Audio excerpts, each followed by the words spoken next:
اعوذ باللہ من الشیطان الرجیم، بسم اللہ الرحمن الرحیم۔ آج آپ کے سامنے اس ہستی کے تعارف کو پیش کرنا ہے، اس ہستی کی سیرت کے ایک انتہائی مختصر حصے کو پیش کرنا ہے کہ جس کے وجود کی برکات سے تمام اہل عالم نے استفادہ کیا، جس کے معجزات کے سبب سے ہر عام و خاص، چاہے ان کے چاہنے والے تھے، ان کے شیعہ تھے یا ان کے مخالف تھے، ہر عام و خاص آپ کے معجزات سے متاثر ہوا کہ جس ہستی کے اخلاق کے سبب سے حتیٰ وہ افراد کے جو ان سے بغض رکھنے والے تھے، ان کی دشمنی رکھنے والے تھے، ان کے آبا و اجداد سے دشمنی رکھنے والے تھے، ان کے خاندان سے دشمنی رکھنے والے تھے، آپ کے اخلاق کے سبب سے انہیں مجبوراً آپ کا احترام کرنا پڑا۔ رسول خدا صلی اللہ علیہ وآلہ وسلم کے 10ویں جانشین امام ہادی امام علی النقی علیہ الصلوۃ والسلام، روایات بیان کرتی ہیں کہ آپ کی ولادت سن 212 ہجری میں سریہ نامی قریے کے اندر ہوئی۔ اچھا، یہ جو سریہ تھا، یہ قریہ یہ مدین سے 3 میل کے فاصلے پہ تھا، جس کی بنیاد خود امام موسی کاظم علیہ الصلوۃ والسلام نے قرار دی تھی۔ اب یہاں پہ مشہور قول یہ ہے کہ آپ کی ولادت 15 ذی الحجہ کو ہوئی، البتہ جس کو خود شیخ مفید علیہ الرحمہ نے بھی اختیار کیا ہے۔ البتہ اس کے مقابلے میں ایک اور قول ہے جس کو خود علامہ عیاشی نے اختیار کیا ہے، اور وہ یہ ہے کہ 2 رجب المرجب کو آپ کی ولادت ہوئی، لیکن معروف قول جو ہے وہ سن 212 ہجری میں 15 ذی الحجہ کا ہے۔ اور اسی طریقے سے جو آپ کی شہادت نقل کی جاتی ہے وہ سن 254 ہجری یعنی 254 ہجری کے اندر جو ہے وہ آپ کی شہادت واقع ہوئی۔ اس اعتبار سے آپ کی اگر عمر کا حساب لگایا جائے تو کل 41 ایئرس ہے جو آپ کی عمر مبارک بنتی ہے۔ انتہائی جوانی کے اندر، اور 41 ایئرس کوئی اس زمانے میں بھی اور آج کے زمانے میں بھی کوئی بڑھاپے کی ایج نہیں ہوتی، اس عمر مبارک میں جو ہے آپ کی شہادت واقع ہوئی۔ روایت بیان کرتی ہیں کہ آپ کی والدہ کا نام سمانہ مغربیہ تھا۔ مغربیہ کہنے کی وجہ یہ تھی کہ آپ کا تعلق شمال افریقہ سے تھا، ناردرن افریقہ سے تھا، جو کہ حجاز کے مغرب میں واقع ہوتا ہے۔ یعنی اگر ہم میپ پہ دیکھیں تو ناردرن افریقہ جو آج کا حجاز ہے اس کے مغرب کی سائڈ پہ واقع ہے، لہٰذا آپ کا کو جو ہے وہ سمانۃ المغربیہ کے نام سے جانا جاتا تھا۔ جب ہم مختلف ائمہ علیہم السلام کی والداؤں کے بارے میں سیرت کی کتابوں میں پڑھتے ہیں تو ہمیں ایک لفظ دکھائی دیتا ہے کہ آپ ام ولد تھیں۔ یہ ام ولد کا معنی کیا ہوتا ہے؟ ام ولد ان مخدرات کے لیے استعمال ہوتا تھا، ان اہل بیت علیہم السلام کی خواتین کے لیے، ائمہ علیہم السلام کی ازواج کے لیے استعمال ہوتا تھا کہ جن سے ائمہ علیہم السلام نے جن کو خرید کے ان سے ازدواج کیا ہو۔ یعنی خود اس کے اندر خداوند متعال کا ایک عظیم امر دکھائی دیتا ہے کہ ان کو بطور کنیز بنا کے بازاروں میں لایا گیا، لیکن امام اور اس طریقے سے خداوند متعال نے انتظام کیا کہ مختلف علاقوں سے، جیسے امام جو ہے وہ مدینے میں رہتے تھے، امام محمد تقی علیہ الصلوۃ والسلام، لیکن جناب سمانہ کو ناردرن افریقہ سے خداوند متعال نے اس طریقے سے آپ کی اپنا امر قرار دیا کہ آپ کو وہاں سے مدینے تک پہنچایا، اور مدینے میں بھی کوئی ایسا نہیں ہے کہ آپ اپنے خاندان کے ساتھ منتقل ہوئی ہوں، نہیں، بطور کنیز بنا کے وہاں تک پہنچی، اور جب وہاں پہ مدینے میں پہنچی تو امام محمد تقی علیہ السلام نے آپ کو خریدا، اور خریدنے کے بعد آپ سے ازدواج کیا۔ اس قسم کی ان خواتین کے لیے جو مقدرات اہل بیت علیہ السلام تھیں، ان کے لیے ام ولد کا لفظ استعمال کیا جاتا ہے، جو اس جانب اشارہ ہوتا ہے۔ روایت بیان کرتی ہے کہ آپ کو 70 دینار کے اندر جو ہے امام جواد علیہ السلام نے خریدا، اور اس کے بعد آپ سے ازدواج کیا۔ روایت بیان کرتی ہے کہ آپ کی کنیت ام فضل کے نام سے جانی جاتی تھی۔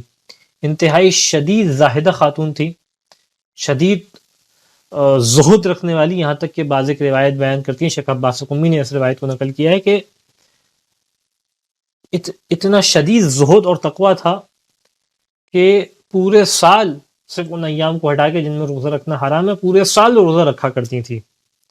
اور خود آپ کی کمال کو سمجھنے کے لیے جس طریقے سے تاریخ نے یہ بھی نقل کیا ہے کہ یہ وہ اہل بیت علیہ السلام کی عظیم ترین خواتین میں سے تھیں کہ جو نہ صرف ائمہ علیہ السلام کی زوجہ تھیں، ایک امام کی والدہ تھیں، بلکہ خود ائمہ علیہم السلام کی احادیث کو نقل کرنے والی محدثہ بھی تھیں، اور یہاں تک کہ خود امام علی نقی علیہ السلام کے بڑے عظیم جملات ہیں جو روایات کے اندر آپ کے لیے دکھائی دیتے ہیں، جس کو تحفۃ العقول میں اور بھی نقل کیا گیا ہے، اور خود علامہ مجلسی نے بھی اس کو نقل کے فرمایا ہے، اور خود اس کو شیخ عباس قمی نے بھی منتہی الاعمال میں نقل کیا ہے۔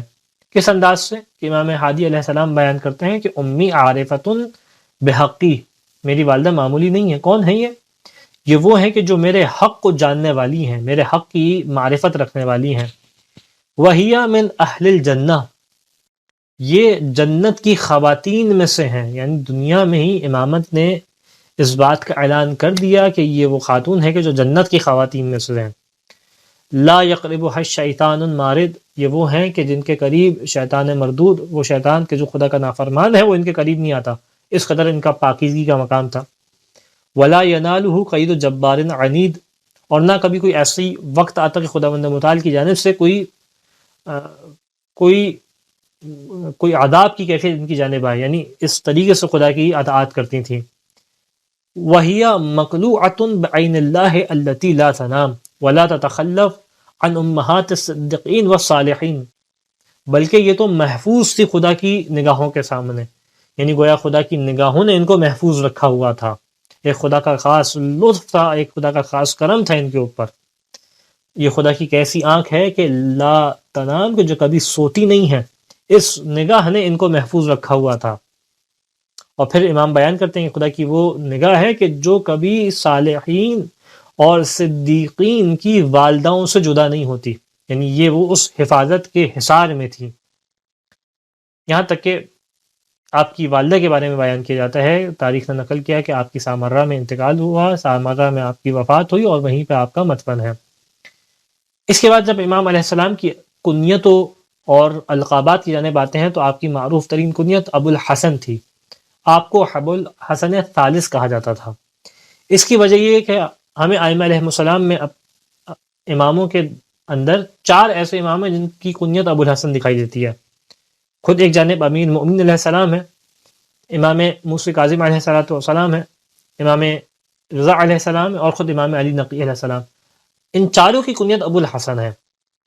اب کیونکہ ان میں سے جو 3 امام ہیں، یعنی امام موسی کاظم علیہ السلام، امام علی رضا علیہ السلام، اور امام علی نقی علیہ السلام، یہ جو 3 امام ہیں ان کا زمانہ بہت قریب تھا، لہذا جو مختلف راوی روایت کرنے والے تھے تو بہت زیادہ اس بات کا احتمال تھا کہ جو ہے وہ معاملے کے اندر اختلاف ہو جائے، کنفیوژن ہو جائے کہ کون سا راوی کس امام سے روایت نقل کر رہا ہے، جب کیونکہ وہ ابو الحسن استعمال کرے گا، اور ممکن ہے کہ کئی ایسے راوی ہوں کہ جو پہلے امام کے بھی صحابی ہیں، دوسرے امام کے بھی صحابی ہیں، تو پہچان نہیں پائے گا انسان کہ کس امام سے روایت کو نقل کر رہا ہے۔ لہٰذا روایات کے اندر ابو الحسن کے ساتھ پھر اضافے کو لگانے جانے لگا۔ جب امام موسی کاظم کا نام آتا تو ابو الحسن اول آپ کو روایات کے اندر دکھائی دے گا، یہ اشارہ ہے امام موسی کاظم کی جانب علیہ الصلوۃ والسلام۔ جب امام رضا علیہ السلام سے روایت نقل ہوئی تو راوی ابو الحسن ثانی لگائے گا، تاکہ اس بات کی کنفیوژن نہ رہے پڑھنے والے کے لیے کہ روایت جو ہے امام رضا علیہ السلام سے ہے۔ اسی طریقے سے جب امام علی نقی علیہ السلام سے روایت کی جاتی تھی تو ابو الحسن ثالث لگایا جاتا تھا۔ آج بھی کتابوں میں آپ کو ابو الحسن ثالث دکھائی دے تو اس کا مطلب ہے کہ امام علی نقی علیہ الصلوۃ والسلام ہے۔ اچھا، سوال یہ ہے کہ اگر اول کے حساب سے دیکھا جائے تو امیر المؤمنین کی شخصیت ہے، لیکن کیونکہ فاصلہ زمانے کا موجود ہے تو ہم کم از کم صحابی کے اعتبار سے فرق کر سکتے ہیں کہ یہ صحابی کیونکہ امام مولا کائنات کے زمانے کا ہے تو اس کا مطلب اگر ابو الحسن کہہ رہے تو پھر بعد کے ائمہ علیہم السلام مراد نہیں ہے، لیکن کیونکہ ان باقی 3 ائمہ علیہم السلام کا زمانہ بہت قریب تھا، لہٰذا اس طریقے سے فرق کرنے کے لیے جو ہے وہ ثالث، اول ثانی ثالث لگایا جاتا تھا۔ اچھا، خود اس کے علاوہ بعض اوقات روایات کے اندر ابو الحسن ماضی کے نام سے بھی آپ کو جانا گیا، ابو الحسن ہادی کے نام سے بھی جانا گیا، ہادی آپ کا لقب تھا، اور خود ابو الحسن عسکری کے نام سے بھی آپ کو جو ہے وہ تعارف کرایا گیا ہے روایات کے اندر۔ اس کے بعد جو آپ کی القابات میں اور آپ کے نام کے ساتھ لگنے والے اضافوں میں اہم ترین اضافہ دکھائی دیتا ہے وہ عسکری کا ہے۔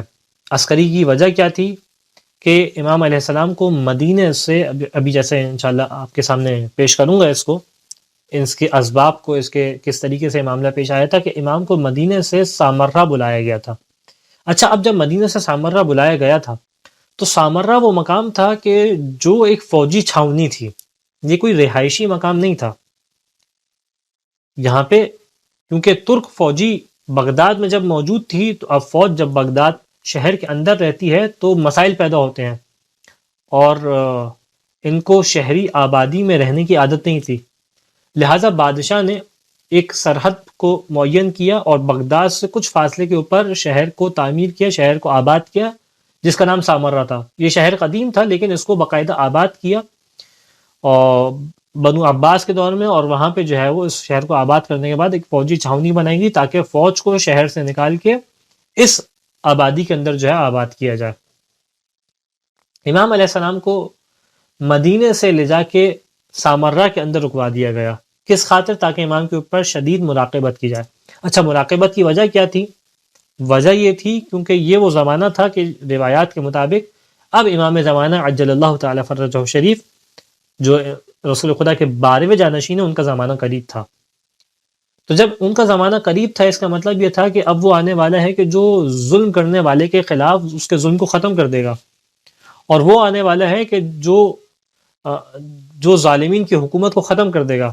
تو پس ہر ظالم کو اس بات کا خوف لاحق تھا کہ کہیں ایسا نہ ہو کہ وہ آنے والا آ جائے. لہٰذا ان ائمہ علیہ السلام کے اوپر شدید نگاہ رکھی جاتی تھی، شدید مراقبت کی جاتی تھی. ایک طریقے سے ان کو گھر میں ہی قید کیا ہوا تھا، ہاؤس اریسٹ میں تھے. یہ وہ بھی زمانہ دکھائی دیتا ہے کہ جب باقاعدہ قید کے اندر تھے، لیکن جب سامرہ میں موجود تھے تو یہ آزاد نہیں تھے، اپنے گھر میں قید تھے. یہاں تک کہ آپ کو سامرہ میں قرار دیا. اچھا، اب کیونکہ فوجی چھاونی تھی، فوجی چھاونی کو عربی میں معسکر کہتے ہیں. فوج کو عسکر کہتے ہیں اور فوجی چھاونی کو معسکر. اسی مناسبت سے آپ کا نام جو ہے وہ عسکری پڑا. امام حسن عسکری کو عسکری کہنے کی وجہ بھی یہی ہے، اور خود امام علی نقی علیہ السلام کو بھی عسکری کہنے کی وجہ یہی قرار پائی. ایک اور جو اہم ترین آپ کے ناموں میں دکھائی دیتا ہے، بعض روایت جب آپ پڑھیں گے تو اس کے اندر ناحیہ مقدسہ کے نام سے امام کو جانا گیا. یہ بھی آپ کے القاب میں سے ایک لقب دکھائی دیتا ہے. وجہ کیا تھی اس کی؟ اب کیونکہ جیسا پیش کیا کہ یہ وہ زمانہ تھا کہ جب شدید ترین مراقبت تھی، شدید ترین نگاہ تھی، اور اجازت نہیں تھی امام کو کہ اپنے شیعوں سے ملاقات کریں، شیعوں سے بات کریں.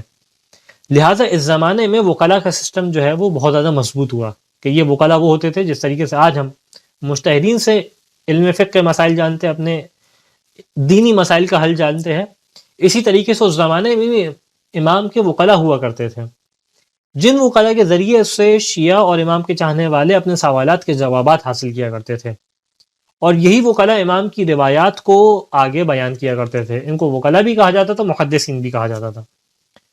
اب یہ جو افراد تھے، کئی دفعہ ایسا ہوتا کہ یہ افراد بھی امام سے آنے والی احادیث کو کھل کے بیان نہیں کر پاتے کہ یہ حدیث امام علیہ السلام سے نقل ہوئی ہے.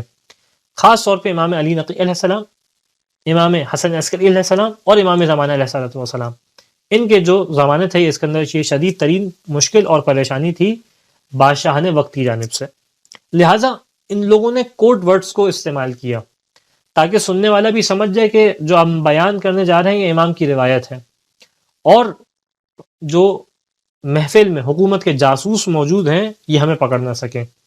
اور ان کوڈ ورڈز میں سے جس لفظ کا استعمال کیا گیا خود یہ ناحیہ مقدسہ تھا. ناحیہ مقدسہ کا مطلب کیا ہے؟ ایک انتہائی مقدس مقام سے یہ بات آ رہی ہے. اب وہ مقدس مقام کون سا ہے یہ سننے والا سمجھ جاتا تھا کہ اس سے مراد، اس مقدس مقام سے مراد ان ائمہ علیہم السلام میں سے کسی سے روایت آ رہی ہے. خود یہ اس بات کا سبب بھی بنا بات کے زمانے میں کہ اب اس زمانے میں تو انسان کے لیے سمجھنا اتنا مشکل نہیں تھا کہ کس امام کی بات ہو رہی ہے، لیکن بعد کے زمانے میں بہرحال یہ بات مشکل کا سبب بنی کہ جب کہا جاتا تھا خرج من ناحیۃ المقدسہ، تو اس راوی کی کون سے امام سے مراد ہے، کس امام سے روایت کر رہا ہے. تو بعض اوقات اسی وجہ سے ہمیں بعض اوقات زیارت ناحیہ جو امام زمانہ علیہ السلام سے منسوب ہے، اس زیارت کے لیے بھی مختلف اقوال دکھائی دیتے ہیں. ایک مشہور قول کے مطابق امام زمانہ علیہ السلام سے منسوب ہے، لیکن بعض قول کے مطابق امام حسن عسکری علیہ السلام یا خود امام علی نقی علیہ السلام سے منسوب ہے، کیونکہ ناحیہ مقدسہ ایک کامن ورڈ تھا جو ان تینوں ائمہ علیہ السلام کے زمانے میں فقہا اور محدثین یہ لفظ استعمال کیا کرتے تھے.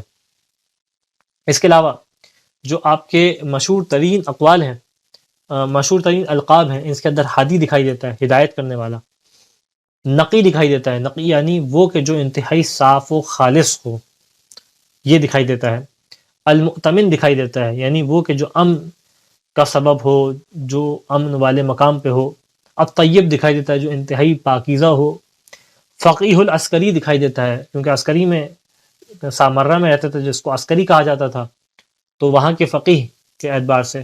اور خود آپ کے مشہور ترین القاب میں خود متوکل ہے۔ متوکل آپ کے زمانے میں خلیفہ کا لقب بھی تھا، اور خود شیخ عباس قمی نے اس لقب کے ذیل میں بات بھی نقل کی ہے کہ یہ امام کے مشہور ترین القاب میں سے تھا، متوکل یعنی اللہ پہ توکل کرنے والا۔ اب کیونکہ آپ کے زمانے میں خلیفہ نے اس لقب کو اپنے ساتھ لگانا شروع کر دیا اور اس لقب کو ایک طریقے سے چرا کے اپنے نام کے ساتھ لگا لیا، تو امام نے اپنے اصحاب کو حکم دیا کہ اب امام کے ساتھ اس لقب کو نہ لگایا جائے، تاکہ اس خلیفہ سے کسی قسم کی شباہت اور التباس نہ ہو۔ روایات بیان کرتی ہیں کہ آپ کا نقش خاتم اس نقش کو کہتے ہیں کہ جو ائمہ علیہ السلام کی انگوٹھی پہ لکھا ہوا کرتا تھا۔ خود اس کے اندر بھی بڑے معنی خیز اور انسان کے عقیدے کی انتہائی جاذب ترین جملات ہوا کرتے تھے۔ تو آپ کے مختلف ائمہ علیہ السلام کے مختلف ہمیں نقوش خاتم دکھائی دیتے ہیں۔ خاتم یعنی انگوٹھی اور نقش اس پہ لکھا ہوا۔ تو امام علیہ السلام کا جو نقش خاتم تھا، اس پہ لکھا ہوا کرتا تھا حفظ العہود من اخلاق المعبود، کہ معبود کی صفات میں سے یہ ہے کہ وہ اپنے وعدے کی حفاظت کرنے والا ہے۔ یعنی ہمیں اس بات کا یقین ہے، اس بات کے امان میں ہے کہ جو خدا کا وعدہ ہے وہ اس کو محفوظ رکھے گا۔ یہاں تک کہ آپ کے زمانے میں جن بادشاہوں نے زمانہ گزارا، ان میں سب سے پہلے معتصم تھا، پھر واثق باللہ آیا، پھر متوکل آیا، پھر مستنصر آیا، پھر مستعین آیا، پھر معتز آیا، اور یہاں تک کہ معتمد باللہ کے زمانے میں آپ کی شہادت واقع ہوئی۔ ان میں سے پہلے 3 بادشاہوں کے زمانے میں، معتصم اور واثق کے زمانے میں، 2 بادشاہوں کے زمانے میں آپ نے اپنی زندگی مدینے میں ہی گزاری۔ لیکن جب متوکل کا زمانہ آیا تو اس نے آنے کے بعد کچھ عرصے بعد امام کو سامرہ کی جانب جو ہے وہ بلوا لیا۔ روایت بیان کرتی ہیں، تاریخ بیان کرتی ہے کہ سامرہ بلانے کی وجہ ایک تو جیسا آپ کے سامنے پیش کی کہ اس زمانے میں اس بات پہ نگاہ رکھی جا رہی تھی کہ بارواں آنے والا نہ آئے کسی طریقے سے۔ گھروں میں جاسوس خواتین کو رکھا جاتا کہ اگر کسی ولادت ہونے والے بچے کی ولادت ہو رہی ہے تو اس کی خبر پہنچے، کون ہے بچہ، کیسا ہے، کہیں ایسا تو نہیں ہے وہ بارواں آتا۔ امام حسن عسکری کے زمانے میں تو اور زیادہ شدید ترین مشکلات دکھائی دیتی ہیں، لیکن بہرحال امام کے اوپر بھی شدید مشکلات تھی، شدید مراقبت تھی۔ یہاں تک کہ روایت بیان کرتی ہیں کہ مدینے میں جب امام موجود تھے تو روایت بیان کرتی ہیں کہ مدینے کا جو گورنر تھا، جس کا نام روایت نے عبداللہ ابن محمد بیان کیا، یہ مدینے کا گورنر بھی تھا اور حرمین میں نماز پڑھانے والے، نماز کے لیے بھی اس کا جو ہے وہ پڑھانے والا تھا۔ اس نے متوکل کو، اور امام کا بغض رکھنے والا تھا یہ جو آدمی تھا، اس سے متوکل کو امام کے بارے میں جو ہے وہ جھوٹ خبریں پہنچائیں اور کہا کہ تیری حکومت کو اس سے خطرہ ہے۔ یہاں تک کہ بعضی کی روایت میں دکھائی دیتا ہے کہ اگر تو حرمین میں یعنی مکہ مدینے میں کسی بھی قسم کی کوئی حاجت رکھتا ہے، چاہتا ہے کہ تو کام کر، تو تجھے ضروری ہے کہ پہلے جو ہے وہ علی ابن محمد کو اپنے پاس سامرہ بلا لی، یہاں سے ان کو نکال دے کسی طریقے سے، کیونکہ یہ لوگوں کو اپنی جانب پکار رہے ہیں اور ایک بڑی خلقت ہے جو ان کے پیچھے اتباع کر رہی ہے، یعنی تیری اتباع نہیں کر رہی، ان کے پیچھے چل رہے ہیں۔ یہ اس نے خطوط جو ہے وہ متوکل سامرہ میں تھا اور امام مدینے میں تھے، مدینے سے اس نے سامرہ میں جو ہے وہ یہ خطوط بھجوائے۔ روایت بیان کرتی ہے کہ جب اس نے خطوط بھجوائے، امام کو اس بات کی خبر ہوئی کہ اس نے اس طریقے سے امام کے بارے میں لکھ کے متوکل کی جانب بھجوائے، تو امام نے بھی خط لکھا اور اس جانب اشارہ کیا کہ جو کچھ میرے اوپر الزامات لگائے گئے ہیں یہ جھوٹے ہیں۔ امام نے اس کو جھٹلایا، نہ صرف جھٹلایا بلکہ اس بات کا اشارہ کیا کہ میں اس قسم کے کوئی کام تمہارے خلاف کوئی اقدام نہیں کر رہا۔ روایت بیان کرتی ہے کہ متوکل نے پھر خط کا جواب دیا، ایک طویل خط ہے جو ہمیں دکھائی دیتا ہے کہ جس کے اندر اس نے اشارہ کیا کہ میں چاہتا ہوں کہ آپ اب سامرہ میرے پاس آ جائیں۔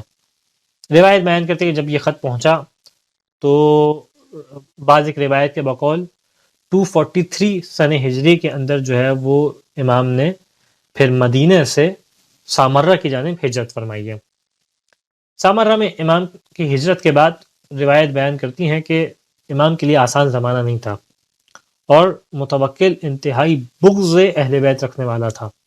آل محمد سے، اہل بیت علیہ السلام سے انتہائی شدید بغض رکھنے والا تھا. میں انشاءاللہ آپ کے سامنے ابھی پیش کروں گا کس طریقے سے اس نے کتنے کبھی ترین افعال ہیں جو انجام دیے ہیں.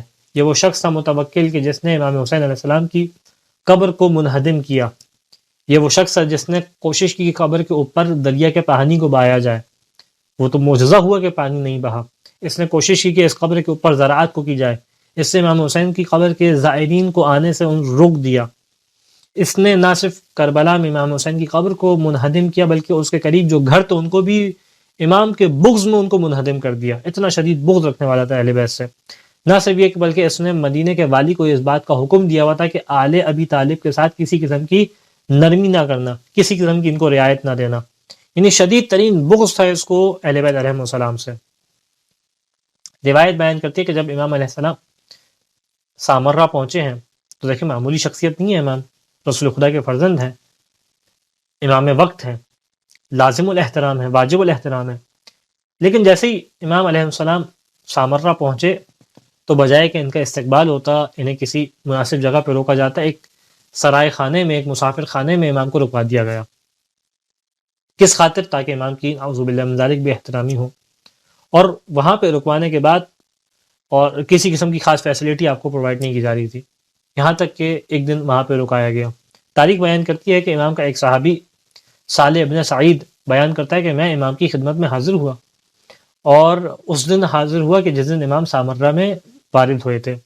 اور آنے کے بعد میں نے امام سے اس شکوے کو پیش کیا کہ یہ جو بادشاہ ہے کہ جعلت فداک فی کل الامور اراد اطفاء نورک والتقصیر بک، کہ یہ صرف اس بات کو چاہتا ہے کہ آپ کے نور کو بجھا دے.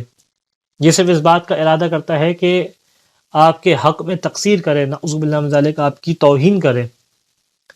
یہاں تک کہ دیکھیں آپ کو کس طریقے سے اس مسافر خانے میں رکوا دیا. اس نے امام سے اس بات کا شکوہ کیا، جس مسافر خانے کو سعالیق کہا جاتا تھا.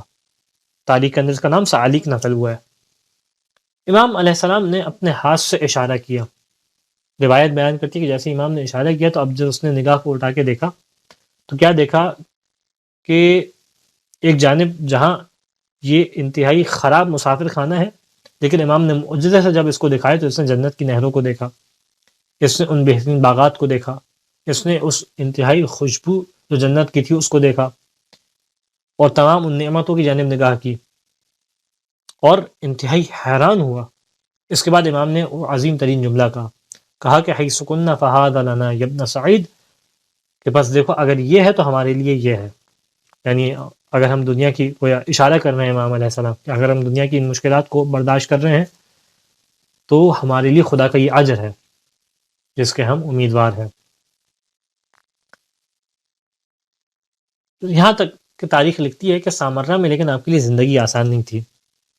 یہ تو استقبال کا طریقہ تھا، اس کے بعد اس نے اپنے گھر میں آپ کو بلوا لیا، لیکن وہاں پہ بھی شدید ترین مراقبت ہے اور شدید ترین مشکلات تھیں جو اس نے امام کے لیے قرار دیں. یہاں تک کہ وہ رہائش گاہ جو امام کی تھی، کئی دفعہ ایسا ہوتا کہ رات کے پہر اچانک سے آدھی رات کے پہر جو ہے وہ اپنے فوجیوں کو حکم دیتا کہ امام کے گھر میں داخل ہو جائیں، اور بغیر اذن کے یہ فوجی امام کے گھر میں داخل ہو جایا کرتے. اب اس گھر میں ظاہر سی بات ہے مقدرات عصمت بھی ہیں، امام علیہ السلام بھی ہیں، اور اس طریقے سے یہ امام کے پاس پہنچ جاتے. یہاں تک کہ کئی یہ بھی روایت بیان کرتی ہیں کہ سامرہ میں ویسے ہی زندگی آسان نہیں تھی، خاندان سے دور ہیں، چاہنے والوں سے دور ہیں، اپنے شیعوں سے دور ہیں، سامرہ میں ہے کوئی وہ فوجی چھاونی ہے، کوئی رہنے کا علاقہ نہیں ہے، اور اس کے بعد یہ تمام مشکلات. یہاں تک کہ کئی دفعہ ایسا بھی روایت نے نقل کیا کہ جب آپ کو آدھی رات کے پہر اس نے اپنے فوجیوں کو بھیجا، اور فوجیوں کو بھیجنے کے بعد آدھی رات کے وقت امام کو اپنے گھر سے بلوایا اپنے دربار میں، اور کس حالت میں کہ نہ سر پہ امامہ ہے نہ پیروں پہ جوتیاں ہیں. اس توہین آمیز فعل کے ساتھ امام کو اپنے پاس بلوایا جاتا. یہ امام کی زندگی کے انتہائی مشکل لمحات تھے. یہاں تک کہ روایت بیان کرتی ہے کہ ایک لمحہ ایسا بھی آیا، لیکن امام ان تمام مشکلات کے باوجود انتہائی صبر و تحمل کے ساتھ اور تدبیر کے ساتھ اپنی امامت کے فرائض کو ادا کر رہے ہیں، ہدایت بھی کر رہے ہیں، تدبیر بھی کر رہے ہیں، اس بات کی دلیل بھی قائم کر رہے ہیں کہ دیکھو ہم مظلوم ہیں، تم ظالم ہو، ہم خلافت رسول کا حق رکھتے ہیں، تم اس پہ غاصب ہو. ان تمام ادلہ کو بیان کر رہے ہیں، اس کو واعظ بھی کر رہے ہیں، اس کو نصیحت بھی کر رہے ہیں اور صبر بھی کر رہے ہیں، اور مختلف انداز سے اپنے اخلاق سے لوگوں کو دین کی جانب مائل بھی کر رہے ہیں، مختلف علمی شبہات کے جوابات بھی دے رہے ہیں، اور مختلف انداز سے اپنے معجزات کا اظہار بھی کر رہے ہیں. یہاں تک کہ آپ کے اخلاق کا عالم کیا تھا، کتنے پائے اخلاق پہ آپ فائز تھے، کہ روایت بیان کرتی ہے کہ ایک لمحہ ایسا آیا کہ متوکل مریض ہو گیا اور اس کے جسم پہ ایک پھوڑا جو ہے وہ ہو گیا، جس کی وجہ سے شدت مرض کے اندر ہو گیا، یہاں تک کہ اشرف منہ علی الموت، کہ انتہائی قریب تھا کہ مر جائے، اتنا شدید جو ہے بیمار ہو گیا. یہاں تک کہ اس کی ماں نے نظر مانی کہ اگر جو ہے اس کو شفا مل گئی اور امام ابی الحسن علیہ السلام نے ان کو شفا دی تو امام کو مال کثیر عطا فرمائے گی، کیونکہ باقی تمام اطباء کو دکھا دیا گیا تھا، تمام طبیب اس سے مایوس ہو گئے تھے اس کی طبیعت سے. روایت بیان کرتی ہے کہ متوکل کے دربار سے ایک اس کا غلام جو ہے امام کی خدمت میں حاضر ہوا، بیان کی مشکل کو بیان کیا، امام نے حل پیش کیا اور کہا کہ اب دیکھیں ویسے تو امام کا حریف ہے، امام پہ ظلم کرنے والا ہے، لیکن یہ اخلاق امام ہے کہ اس موقع پہ بھی اس کی مدد کر رہے ہیں اور اس کو اپنے در پہ آنے والے کو خالی ہاتھ نہیں بھیج رہے. فوراً اس کا علاج امام نے بتلایا، کہا کہ دیکھو بھیڑ کے گوشت کو گلاب کے پانی کے اندر جو ہے وہ ڈبو کے اس کے گلاب کے پانی کے ساتھ اس کے پھوڑے کے اوپر رکھ دو، اس کے اندر سے جتنی بھی خرابی ہو تمام نکل جائے گی، خدا اس کو شفا دے گا، اذن اللہ سے اس کو لیے مددگار ہوگا یہ. یہاں تک روایت بیان کرتی ہے کہ متوکل کے غلام نے جا کے یہ پیغام پہنچایا، متوکل کے درباریوں نے اس طریقے سے اس کی انتظام کیا، اس کو شفا مل گئی. شفا مل گئی. اس کی والدہ نے جو نظر مانی تھی امام کی خدمت میں، 10,000 دینار کو اس کی خدمت میں امام کی خدمت میں اپنی مہر کے ساتھ پہنچوایا. لیکن روایت بیان کرتی ہے کچھ ابھی دن گزرے تھے کہ سعیہ بطحانی اس نے متوکل کی دربار میں امام کی شکایت کی اور کہا کہ دیکھ یہ اپنے پاس اسلحہ جمع کر رہے ہیں، اپنے پاس مال و دولت کو جمع کر رہے ہیں، کس خاطر؟ تاکہ تیرے خلاف جو ہے وہ بغاوت کریں. ابھی امام نے اس کو شفا دی ہے، ابھی امام کے سبب سے اس کو شفا ملی ہے، موت کے قریب تھا، لیکن اس انداز سے اس کی شکایت جو ہے وہ امام کی بارگاہ میں اس نے پیش کی. اس نے حکم دیا اپنے درباری کو، اور جو اپنا اس کے فوج کا ہیڈ تھا اس کو حکم دیا اور اس کو کہا کہ جاؤ، اور جانے کے بعد جو ہے امام کے گھر میں داخل ہو جاؤ. آدھی رات کے وقت اس نے اپنی فوج کو بھیجا. آدھی رات کے وقت روایت کے جملے ہیں کہ اس کے فوجی بغیر اجازت کے سیڑھی لگا کے امام کی چھت تک پہنچے. یہاں تک چھت تک پہنچنے کے بعد امام کے گھر میں داخل ہونے لگے. امام نے آواز دی، اس کو راستہ نہیں مل رہا تھا، امام مصلی عبادت کے اوپر تھے. امام نے آواز دی، یہ اس کا درباری فوجی فتح، جس کا نام بعض روایت کے اندر نقل کیا ہے یا بعض روایت کے اندر سعید الحاجب نقل ہوا ہے، یہ امام کے گھر کے اندر داخل ہوا. اس نے امام کے گھر کی تلاشی لی. اس کو صرف 2 ایسی چیزیں ملیں جو بادشاہ کے پاس لے کے جا سکتا تھا، باقی امام کا یا تو مصلی تھا یا تو قرآن کریم تھا یا امام کی دعائیں تھیں، اور اس کے علاوہ کچھ نہیں تھا. کیا پایا اس نے؟ وہ 10,000 دینار کی تھیلی پائی جس کے اوپر متوکل کی والدہ کی مہر تھی، اور ایک امام کی تلوار اس نے پائی. ان دونوں کو لے کے متوکل کی خدمت میں آ گیا. آنے کے بعد نقل کرتا ہے کہ دیکھ تیری والدہ اس کے ساتھ ملی بھی ہے، تیری والدہ کی مہر شدہ چیز اس کے پاس موجود ہے. جیسے ہی اس نے دیکھا کہ میری والدہ کی مہر شدہ ایک تھیلی ہے جس کے اندر درہم و دینار ہے، فوراً اس نے اپنی والدہ کو بلوایا اور والدہ سے کہا کہ یہ کیسا معاملہ ہے، یہ کیسے آپ کی مہر ہے جو علی ابن محمد کے گھر میں موجود ہے. کہا کہ جب تو بیمار ہوا تو میں نے خدا سے منت نظر مانی تھی کہ اگر تجھے شفا مل گئی تو میں ان کو اتنی رقم ہے جو دوں گی، اور یہی وہی رقم ہے جو میں نے پہنچائی ہے. جب اس نے یہ بات سنی تو اس نے واپس حکم دیا کہ امام کی تلوار کو، امام کی اس رقم کو، اس تھیلی کو امام کی خدمت میں واپس پہنچایا جائے. اس انداز سے ہمیں یہ تمام واقعات دکھائی دیتے ہیں. یہاں تک روایت بیان کرتی ہے کہ یہ شخص سعید حاجب جب اب واپس امام کی خدمت میں اس رقم کو لے کے آئے تو بڑا شرمندہ تھا. کیونکہ ابھی جب پہلے آیا تھا تو یہ امام کے در میں، امام کے گھر میں کھٹکھٹا کے داخل نہیں ہوتا، سیڑھی لگا کے چھت سے داخل ہوا تھا بغیر اجازت کے.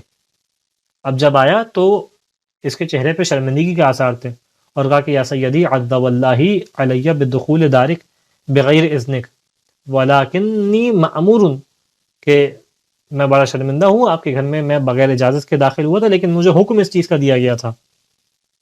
تو امام نے بڑے لطیف انداز سے قرآن کی آیت پڑھی اور کہا کہ وَسَيَعْلَمُ الَّذِينَ ظَلَمُوا أَيَّ مُنْقَلَبٍ يَنْقَلِبُونَ، کہ وہ جو ظلم کرنے والے ہیں ان قریب جان لیں گے کہ ان کی بازگشت کس جانب ہے، کس جانب ان کو پھیرایا جائے گا، پلٹایا جائے گا. یہاں تک کہ روایت بیان کرتی ہے کہ امام علیہ السلام سے مختلف مقامات پہ مختلف انداز سے معجزات صادر ہوتے رہے. کبھی روایت بیان کرتی ہے کہ جب امام مدینے میں تھے، ابو ہاشم جعفری جو امام کے انتہائی قریب ترین اصحاب میں سے تھے، فقیہ اہل بیت علیہ السلام میں سے جن کا شمار کیا جاتا تھا، یہ بیان کرتے ہیں کہ ہم امام کے ساتھ تھے مدینے میں، یہاں تک کہ بغا جو ترکی فوجیوں میں ایک فوجی کا نام تھا، فوج میں سے شامل تھا، یہ امام کے یہ جو ہے وہ مدینے کے پاس سے اس کا لشکر جانے لگا. امام نے کہا کہ جاؤ ان کو دیکھیں کیسا ان کا لشکر ہے، کس طریقے سے انہوں نے ترتیب کی ہے لشکر کی. تو روایت بیان کرتی ہے کہ ابو ہاشم جعفری کہتے ہیں کہ امام سے اس کی ملاقات ہوئی. اچھا، اب یہ ترکی فوجی تھا، اس کو عربی نہیں آتی تھی، یہ ترکی زبان میں گفتگو کرتا تھا. امام نے، ابو ہاشم جعفری کہتے ہیں کہ امام نے اس سے اس کی زبان میں، ترکی زبان میں گفتگو کرنا شروع کی، اور کہتے ہیں کہ ابھی امام نے کچھ جملات کہے تھے، کچھ ابھی بات ہوئی تھی، اپنی سواری سے اترا اور امام کے قدم کو چومنے لگا. میں حیران ہو گیا، یہ کیسا فعل ہے جو انجام دے رہا ہے، کہ کسی کو عزت نہ دیں، یہ ترکی فوجی کسی کو احترام نہ دیں، یہ کیسی بات ہے کہ وہ اتر کے امام کی نہ صرف اترے ہیں بلکہ امام کے قدم کے بوسے لے رہے ہیں. کہتے ہیں میں نے سوال کیا کہ تمہاری کیا بات ہوئی ہے امام سے. کہتا ہے کہ ھذا نبی، یہ ترکی فوجی جو جس کا نام روایت نے بغن نقل کیا ہے، اس نے کہنے لگا کہ یہ نبی ہے، یہ جو ہے وہ نبی کے علاوہ کوئی اور نہیں ہو سکتا. تو ابو ہاشم جعفری نے کہا نہیں، یہ نبی نہیں ہے. پھر یہ شخص بغا کہنے لگا کہ انہوں نے مجھے میرے اس نام سے پکارا ہے کہ جو ترک میں میری ماں نے جس نام سے مجھے بچپن میں پکارا کرتی تھی، اور آج تک اس کا علم کسی کو نہیں تھا، یہ صرف میں جانتا تھا، یہ میری ماں جانتی تھی. یہ وہ شخصیت ہے جس نے مجھے اس نام سے پکارا ہے. یہاں تک کہ اور مختلف معجزات ہیں جو امام سے ہمیں دکھائی دیتے ہیں، اور میری خواہش تو یہ تھی کہ آپ کے سامنے کئی معجزات امام کے پیش کروں، لیکن کوشش یہ ہے کہ مختصر ترین ویڈیو میں آپ کے سامنے مطالب کو پیش کیا جائے. لہذا ان معجزات کو چھوڑتے ہوئے آگے بڑھتے ہوئے امام سے کچھ اہم ترین تحفے ہیں جو ہمیں ملے ہیں، اہم ترین تحفے. اور اس کے اندر سب سے اہم ترین تحفہ جو امام سے ہم تک پہنچا ہے وہ زیارت جامعہ کبیرہ ہے. یعنی اگر امام علیہ السلام کی تمام زندگی کے اندر صرف ایک اگر یہ زیارت ہم تک پہنچی ہوتی تو یہ بھی تمام امام کی زندگی سے حاصل ہونے والے فائدوں میں عظیم ترین فائدہ ہے کہ زیارت عاشورہ کے بعد علماء کے بقول سب سے اہم ترین زیارت یہ زیارت جامعہ ہے، کہ جس کے اندر اس انداز سے امامت کا تعارف کرایا ہے کہ انسان کی عقل حیران ہے واقعاً کس طریقے سے امام علیہ السلام نے امامت کا تعارف کرایا ہے، کتنی تفصیلات بیان کی ہیں، کس کس انداز سے یہ بتلایا ہے کہ امامت کو اللہ نے کس انداز سے قرار دیا ہے. بہت زیادہ ریکمینڈڈ ہے، بہت زیادہ تاکید ہے اس بات کی کہ انسان روزانہ اس زیارت کو پڑھے، دیکھے کس طریقے سے امام نے امامت کو سمجھایا ہے، نہ صرف بلکہ پڑھے، اس زیارت کو سمجھے، اس زیارت کے ایک ایک لفظ کے اوپر دقت کرے، اس کو سمجھ میں آئے گی امامت کتنا عظیم خداوند متعال کا عہدہ ہے. اسی طریقے سے کئی دعائیں ہیں جو امام علیہ السلام سے نقل ہوئی، کئی روایات ہیں کہ جو مختلف محدثین امام علیہ السلام سے پوچھا کرتے تھے، اور فقہ کے باب میں آج بھی مجتہدین ان روایات سے استفادہ کرتے ہیں اور احکام شرعیہ کو جو ہے وہ حاصل کرتے ہیں. یہاں تک کہ بیان ہوتا ہے کہ امام کے اوپر اس متوکل نے بڑے عظیم مظالم ہیں جو ڈھائے ہیں. میں نے پیش کیا کہ متوکل انتہائی اہل بیت علیہ السلام کا دشمن شخص تھا. امام حسین کی قبر کے اوپر اس نے قبر کو منہدم کیا. اس انداز سے اس نے جو ہے وہ اہل بیت علیہ السلام کے اوپر ظلم کیے. خاص طور پہ اہل بیت کا دشمن تھا. اور روایات بیان کرتی ہیں کہ جیسا پیش کیا کہ کئی دفعہ اس طریقے سے ہوتا کہ امام علیہ السلام کو گھر سے بلوایا جاتا اور بلوانے کے بعد آدھی رات کے پہر امام کو اس کے فوجی سامرہ کی گلیوں میں گھسیٹتے ہوئے دربار تک لے کے جاتے اس حالت میں کہ نہ امام کے سر پہ امامہ ہوتا نہ پیروں پہ نالین ہوتی. اس کیفیت میں امام کو اس کے دربار میں لے کے آیا جاتا. یہاں تک ایک روایت بیان کرتی ہے کہ جب امام کو اس کیفیت میں لے کے آیا گیا تو رات کے پہر یہ شراب کے نشے میں دھت تھا اور اس کے ہاتھ میں شراب کا جام تھا. اور اس موقع پہ اس نے امام کے سامنے اس شراب کے جام کو آگے بڑھایا. واقعی کتنی عظیم امام کی توہین ہے, کتنی عظیم بے حرمتی ہے اس امام کی جس کے اندر خون رسول خدا موجود ہو, جو فرزند زہرا ہو, اس طریقے سے اس کے ساتھ توہین کا رویہ اختیار کیا جائے. امام علیہ السلام نے کہا واللہ ما خامر لحمی و دمی قط, خدا کی قسم میرے خون و گوشت میں کہیں بھی کسی طریقے سے شراب جو ہے وہ شامل نہیں ہے. فاعف عنی منہ, مجھے اس سے دور رکھو. یہاں تک کہ روایات بیان کرتی ہیں کہ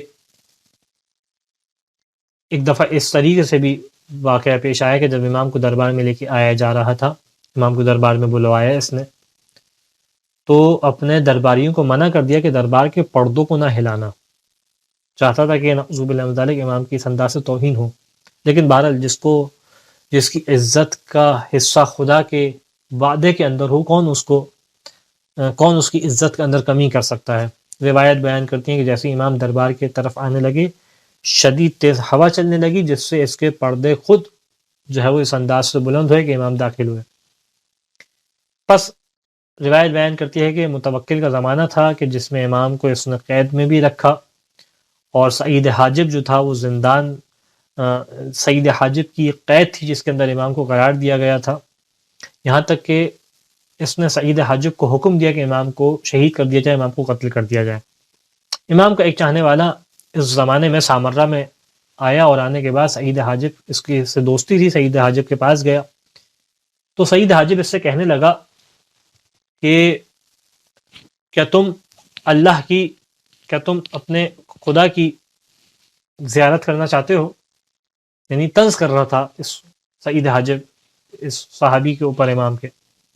کہا کیسی بات کرتے ہو, سبحان اللہ کیسی بات ہے, کیا خدا کو بھی نگاہوں سے دیکھا جاتا ہے؟ خدا کو نگاہوں سے نہیں دیکھا جا سکتا. لا تدرکہ الابصار, آنکھیں نہیں دیکھ سکتی اس کو.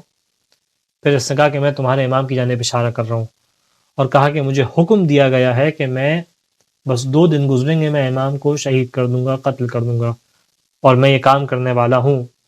وَأَنَا فَاعِلٌ غَدٍ, کل میں یہ کام کرنے والا ہوں. روایت بیان کرتی ہے کہ یہ شخص امام کی خدمت میں حاضر ہوا. امام کا صحابی تھا, امام کا چاہنے والا تھا, امام کے شیعوں میں سے تھا. جیسے امام کی خدمت میں حاضر ہوا تو گریہ کرنے لگا, اور شدید گریہ کرنے لگا. جب امام نے اس کو اس کیفیت میں دیکھا تو اس سے پوچھا ما یبقی کا, بتائیے کیا چیز ہے جو تجھے اس طریقے سے گریہ کرنے پہ مجبور کر رہی ہے. کہا کہ کیونکہ جب یہ امام کے زندان میں اور اس گھر میں داخل ہوا تھا جس میں امام کو قید کر کے رکھا ہوا تھا, اس میں اس گھر میں اس لعین نے بادشاہ کے حکم سے سعید حاجب نے امام کے لیے قبر امام کے سامنے کھدوائی تھی کہ آپ کو اس قبر میں دفنایا جائے گا جب میں آپ کو قتل کروں گا. تو امام نے کہا کہ ما یبکی کا, وہ کون سی چیز ہے جس نے تمہیں رلایا ہے؟ کہتا ہے مولا جو میں دیکھ رہا ہوں کہ آپ کو اس انداز سے 2 دن بعد جو ہے وہ شہید کر دیا جائے گا. امام نے اس موقع پہ پیش گوئی کی اور کہا کہ لا یتم لہم ذالک, کہ یہ لوگ یہ کام نہیں کر پائیں گے. فسقنا ما کان بی, کہتا ہے کہ پھر مجھے تھوڑا سا صبر آیا کہ جب امام نے کہا کہ یہ لوگ یہ کام نہیں کر پائیں گے. اور پھر امام نے اس جانب بھی اشارہ کیا, نہ صرف یہ مجھے یہ کام نہیں کر پائیں گے, بلکہ یہ خود جو ہے وہ متوکل بھی مارا جائے گا اور اس کا یہ درباری بھی مارا جائے گا۔ پھر یہ راوی بیان کرتا ہے کہ یہاں تک کہ 2 دن گزرے، خود متوکل کو بھی مار دیا گیا، اس کے درباری کو بھی مار دیا گیا۔ یہ خود امام کی معجزات میں سے ایک معجزہ ہے کہ امام نے اس انداز سے پیش گوئی کی۔ یہاں تک کہ روایت بیان کرتی ہے کہ متوکل کا زمانہ گزرا، اور متوکل کے زمانے کے بعد جو ہے وہ معتمد عباسی کا زمانہ آیا۔ یہ بھی اہل بیت علیہ السلام کا بغض رکھنے والا تھا، اور اس نے پوشیدہ انداز سے امام کو زہر دلوایا، اور جس زہر سے امام کی شہادت واقع ہوئی۔ روایت بیان کرتی ہیں کہ جب امام علی نقی علیہ السلام کو زہر دلوایا گیا تو اس موقع پہ سامرہ میں سوائے امام حسن عسکری علیہ السلام کے کوئی آپ کا رشتہ دار نہیں تھا۔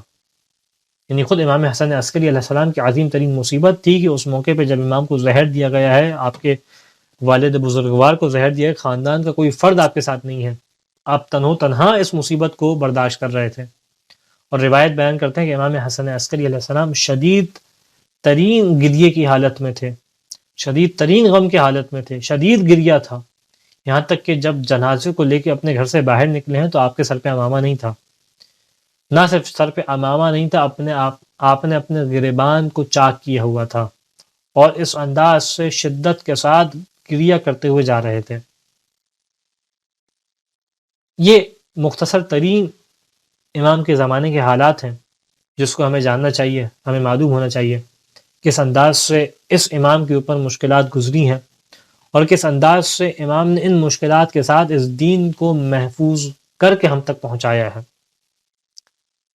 خدا بند متعال سے دعا ہے تجھے اس امام کا واسطہ، امام ہادی امام علی نقی علیہ السلام کا واسطہ، جو کوئی پریشان حال ہے اس کی پریشانی کو دور فرما، جو بے روزگار ہے اس کو روزگار جائز عنایت فرما، ہمیں بہترین انداز سے امام سے توسل کرنے کی توفیق عطا فرما۔ وآخر الدعوان ان الحمد للہ رب العالمین۔